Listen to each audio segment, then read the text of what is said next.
छोटे भाई का दुश्मन बना बड़ा भाई बंटवारे को लेकर। आखिर पिता के द्वारा हुए बंटवारे को क्यों नहीं मान रहा बड़ा भाई। कौशाम्बी जनपद के चैल तहसील क्षेत्र सराय अकिल थाना के अंतर्गत बैर आमद करारी गांव के निवासी स्वर्गीय राम निरंजन पांडे ने अपने जीवन काल के समय में ही अपने दोनों बेटों के बीच में अपनी पूरी जायदाद का बंटवारा 6 साल पहले ही कर दिया था और भविष्य में जायदाद को लेकर भाइयों के बीच में विवाद न हो यह सोचकर अपने जिंदा रहते हुए बंटवारा कर दिया था। लेकिन आज उनके दोनों बेटों के बीच में जायदाद को लेकर आए दिन गाली गलौज और मारपीट होती रहती है।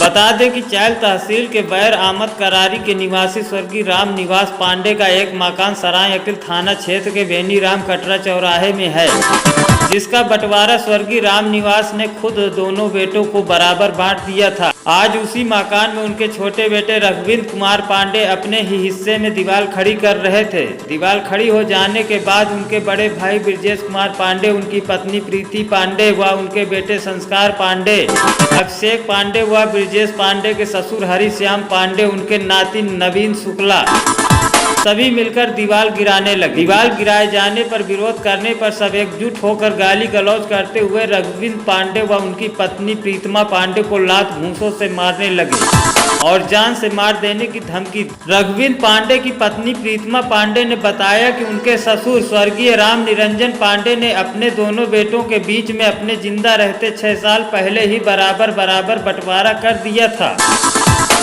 बंटवारा हो जाने के उपरांत 2020 में उनकी मृत्यु हो गई। ससुर की मृत्यु होने के बाद उनके जेठ ब्रजेश कुमार पांडे, उनकी पत्नी प्रीति पांडे और उनके ससुराल वाले जो कि एक दबंग लोग हैं, अब ये सब लोग मिलकर पूरे जायदाद का फिर से जबरन बंटवारा करवाना चाहते हैं, जबकि अपने अपने हिस्से में नया निर्माण भी करवाया जा चुका है। जब पिता के जिंदा उन्हीं के द्वारा ही बंटवारा कर दिया गया था, तो अब उनके मरने के बाद दोबारा बंटवारा किस आधार पर किया जाएगा। उन्होंने बताया कि आए दिन गाली गलौज और मारने की धमकी देते रहते हैं, जिसकी शिकायत हमने पहले सराय अकिल थाने में लिखित तौर पर दिया था, जहां पर उनकी कोई सुनवाई नहीं की गई और पुलिस प्रशासन द्वारा यह कहा गया कि यह आपका पारिवारिक मैटर है, इसको आपस में ही सुलझाइए, जो कि उनके जेठ ब्रजेश पांडे के ससुराल के लोग दबंग और पहुंच वाले हैं, इसलिए उनकी कोई भी सुनवाई नहीं की जाती है। 15/12/2020 को मारपीट कर दीवार गिराया गया। अब इसकी शिकायत चैल तहसील दिवस में पहुंचकर जिला अधिकारी को लिखित तौर पर शिकायती पत्र रघुविंद पांडे के द्वारा दिया गया, जो कि मामला जिला अधिकारी कौशाम्बी के संज्ञान में जा चुका है। अब देखना यह है कि क्या सराय अकिल थाना के पुलिस प्रशासन के द्वारा कही गई बात कि आपका पारिवारिक मैटर है, इसको खुद ही आपस में समझिए, या फिर जिला अधिकारी के द्वारा कोई उचित कानूनी कार्रवाई भी की जाती है। अब प्रश्न यह भी उठता है कि जिस जायदाद का बंटवारा दोनों भाइयों के बीच में पिता के द्वारा ही 6 साल पहले कर दिया गया हो, उस जायदाद का पुनः बंटवारा पिता के मरने के बाद किस आधार पर किया जाए। Bureau report, news spot. दीवार गिरा रही है ये, जितनी जुड़ी है साहब, नीचे शुरू से लेके अंत तक। हाँ ठीक। क्या समस्या है? हमारी ये समस्या है कि ये हमारी पैतृक संपत्ति है और हमारे ससुर जी ने इसका बंटवारा बहुत पहले ही कर दिया है। वो भी अपना काम अपना जो है किराए पे उठाई हुई है और हम लोग यहाँ 6 सालों से रह रहे हैं। 6 साल से वो भी अपना किराया ली हुई है और उसका निर्वहन भी कर रही है।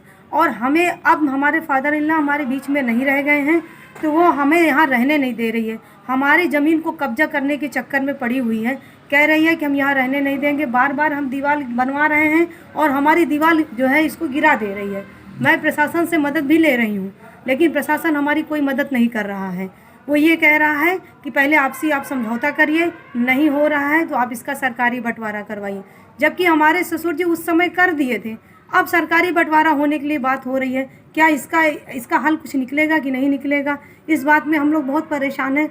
ये लोग आते हैं, मारपीट करते हैं, अभद्रता का व्यवहार करते हैं, उसके बाद ये लोग चले जाते हैं। क्योंकि हम 2 लोग ही हैं, हम हैं और हमारे हस्बैंड हैं, लेकिन ये लोग 10-12 लोग हैं, आते हैं, धमकी देते हैं, मारपीट करते हैं, फिर चले जाते हैं।